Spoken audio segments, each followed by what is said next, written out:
मालिश बहुत अच्छा चीज़ है, हल्के में नहीं लीजिए।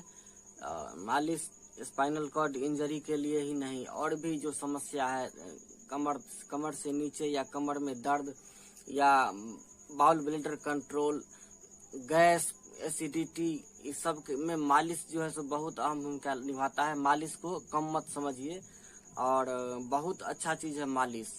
हाँ, ये समस्या है कि मालिश करने वाला किसको कहेंगे मालिश करने के लिए? किसी के पास समय नहीं रहता है, और मान लीजिए वाइफ है चाहे माँ है, कहेंगे अगर वो इच्छा होगा तो मालिश करेगी, नहीं इच्छा होगा नहीं करेगी। और पैसे है नहीं कि मालिश वाला को बुला करके हम मालिश कराएं, और हर जगह मालिश वाला मिलता भी नहीं है। हेलो दोस्तों, नमस्कार, गुड मॉर्निंग। कैसे हैं आप लोग? उम्मीद है कि आप लोग अच्छे होंगे, स्वस्थ होंगे, खुश होंगे और रेगुलर मजे से एक्सरसाइज कर रहे होंगे।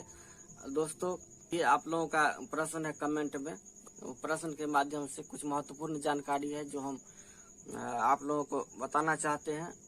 सबसे पहला प्रश्न है कि घुटना से नीचे का जो हमारा पैर है, वो घुटना के नीचे सूजन आ जाता है, बराबर सूजन आ जाता है। जिन भाई को सूजन आता है वो आदमी पैर लटका कर कभी नहीं बैठिए। जिनको सूजन आता है वो पैर लटका करके उनको नहीं बैठना है।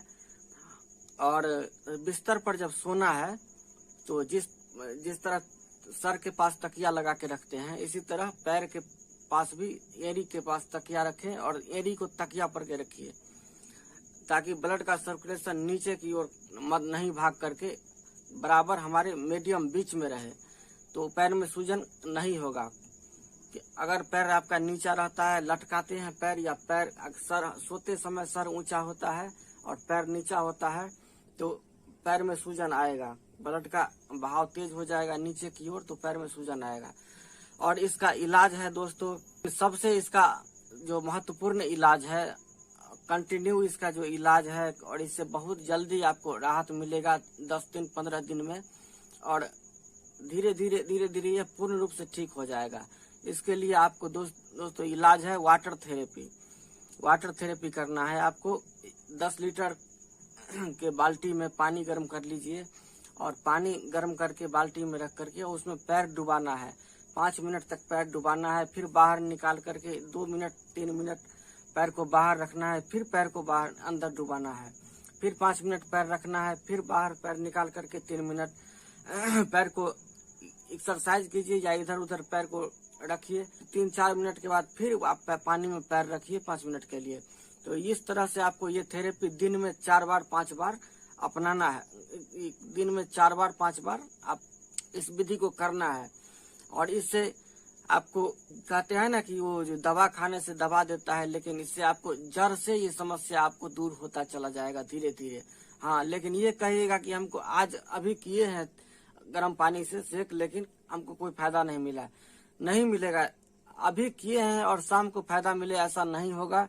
तो आपको 2 दिन बाद भी कुछ नहीं पता चलेगा, 1 सप्ताह हो सकता है, 1 सप्ताह के बाद भी आपको रिजल्ट ना पता चले, देर से पता चलेगा। 15 दिन 20 दिन 1 महीना के बाद रिजल्ट का पता चलेगा।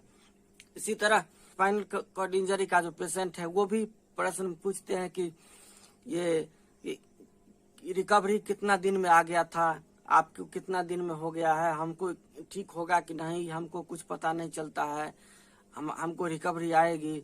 दोस्तों, आप जो एक्सरसाइज कर रहे हैं, मेहनत कर रहे हैं, अभी इसका रिजल्ट आपको पता चलेगा कम से कम 2 साल 3 साल के बाद। तो जब 2 साल हो जाएगा उसके बाद आप सोचिएगा कि हम पहले कैसे थे और अभी हम कैसे हैं, तब पता चलेगा कि हम कितना ठीक हुए हैं और कितना हमारा रिकवरी हुआ है। उसके बाद दोस्तों प्रश्न है मालिश के लिए, मालिश से कुछ होता है या मालिश से नहीं होता है? दोस्तों, मालिश से बहुत कुछ होता है, और मालिश बहुत ही अच्छा चीज है।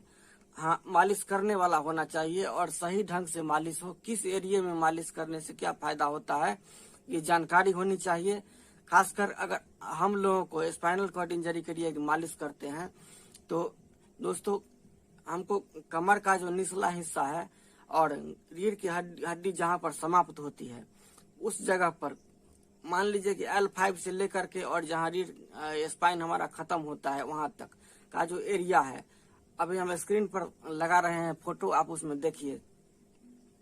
उस जगह पर जो हम मसाज करते हैं, इससे आपको, इस मसाज से आपको बहुत जल्द जैसे रिलीफ मिलेगा बाउल ब्लेडर कंट्रोल होने में, उसका महसूस कराने में, और यह है तो गैस रिलीज कराने में ये मालिश बहुत अच्छा काम करेगा।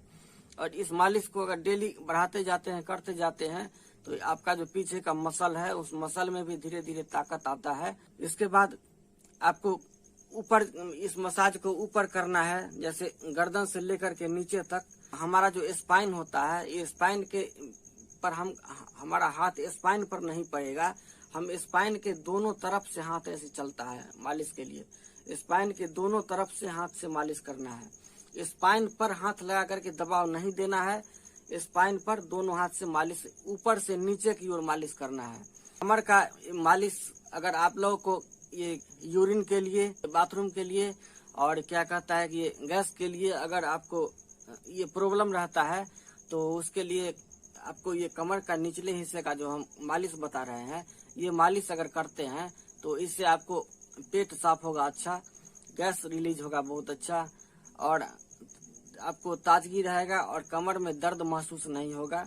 तो दोस्तों, मालिश से बहुत फायदा है, मालिश कराना चाहिए, लेकिन मालिश करने वाला नहीं मिलता है, और घर में भी किसको टाइम होता है कि वो मालिश करे। डॉक्टर फिजियोथेरेपी वाले आते हैं तो वो मशीन से वो मालिश करते हैं ओमनी जेल लगा करके, लेकिन दोस्तों कोई जरूरी नहीं है कि ओमनी जेल से, आप लहसुन का तेल से भी मालिश कर सकते हैं, नारियल तेल कपूर से भी मालिश कर सकते हैं। मालिश बहुत अच्छा चीज है। इसके बाद दोस्तों प्रश्न है, यूरिन के लिए बहुत ताकत लगाना पड़ता है, इससे कब छुटकारा मिलेगा? दोस्तों, यूरिन के लिए ताकत लगाना पड़ता है तो जब प्रॉब्लम है नर्व पर चोट लगने के कारण ये समस्या उत्पन्न होता है, और इसका जो कारण है वो है कि हमारा सेंस, जो ब्लेडर है हमारा, वहाँ से जो हमारे मस्तिष्क में जो इन्फॉर्मेशन वहाँ से जाता है वो रास्ता ब्लॉक हो गया है नस पर चोट लगने के कारण। इसलिए ताकत लगाना पड़ता है, क्योंकि हमारा ब्लेडर जो है सो कमजोर हो गया होता है, उसमें दबाव देने की क्षमता नहीं होती है, इसलिए ताकत देना पड़ता है। ये ताकत तो देना पड़ेगा ही। अगर इसे छुटकारा चाहते हैं तो इसके लिए एक ही उपाय है, CIC कीजिए, पाइप डाल करके यूरिन करना है, दूसरा कोई विकल्प नहीं है, एक ही विकल्प है, आप CIC कीजिए, इसी से आपको छुटकारा मिलेगा। और CIC के बारे में बहुत तरह की बात लोग बोलते हैं, लेकिन CIC सुरक्षित है और बहुत अच्छा है, इसमें कोई प्रॉब्लम वाली बात है नहीं। हाँ, खुद से नया में नहीं करते हैं, एक बार डॉक्टर से आपको दिखाना पड़ेगा, और डॉक्टर जो सिखा देंगे CIC करना, इसी तरह से आपको करना है। और दोस्तों, ये कमर का एक्सरसाइज बहुत जरूरी है, इसलिए कमर का एक्सरसाइज जरूर कीजिए। कमर के एक्सरसाइज से ही आपको नीचे सेंसेशन आएगा, रिकवरी आएगा। हाँ, पैर का भी एक्सरसाइज जरूरी है, फुट ड्रॉप के लिए भी पंजे का एक्सरसाइज जरूरी है, लेकिन ये आप याद रखिएगा कि आपका इंजरी कहाँ हुआ है। इंजरी आपके कमर में है, ब्लॉकेज आपके कमर में है, ज्वाइंट आपके कमर में है, इसलिए एक्सरसाइज कमर का जरूरी है। कमर का एक्सरसाइज कीजिएगा, वो ज्वाइंट जो है सो स्क्रू डॉक्टर जो लगाते हैं तो वो ज्यादा टाइट हो जाता है, उसमें जगह कम, गैप कम बच जाता है। तो जब हम इस एक्सरसाइज करते हैं कमर का, तो वो धीरे धीरे लचीला होता जाता है और वो लूज होता जाता है, ढीला पड़ता जाता है। और जब धीरे धीरे लूज होगा, ढीला पड़ेगा, स्पाइनल कॉर्ड का जो नाल होता है वो फैलेगा धीरे धीरे, और नाल फैलेगा, उसमें गर्मी आएगा एक्सरसाइज करने से, तो वो जल्द से जल्द वो अपना सिग्नल भेजने की कोशिश करेगा, हर एरिया में सिग्नल भेजेगा। इसलिए दोस्तों, हर अंग का एक्सरसाइज जरूरी है, लेकिन आपको महत्व ज्यादा फोकस देना है आपको कमर के एक्सरसाइज पर। चाहे जो भी स्पाइनल कॉर्ड इंजरी के पेशेंट है, उनको कमर का एक्सरसाइज जो है सो ज्यादा से ज्यादा करना है। ठीक है दोस्तों, ये जानकारी आप लोगों को कैसा लगा कमेंट में जरूर बताइएगा। इसी तरह कमेंट में आप लोग प्रश्न करते रहिए, अपना सुझाव देते रहिए।